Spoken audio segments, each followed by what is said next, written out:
in joining the KKK, wherein an aspiring member of the Katipunan needs to inflict a wound here in this state.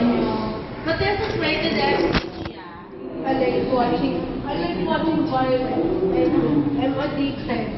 Excuse me, watch violence. Wherein an aspiring member needs to cut his part of his ribs and using his own blood, he needs to sign a document. He uses it as an ink in the document or contract now known as the Katipunan Oath, which states that he is very much willing to give up all the pleasure in life, to leave his family, to give what only he got, and even if it costs his life, it's just to gain freedom and prosperity and peace of the land.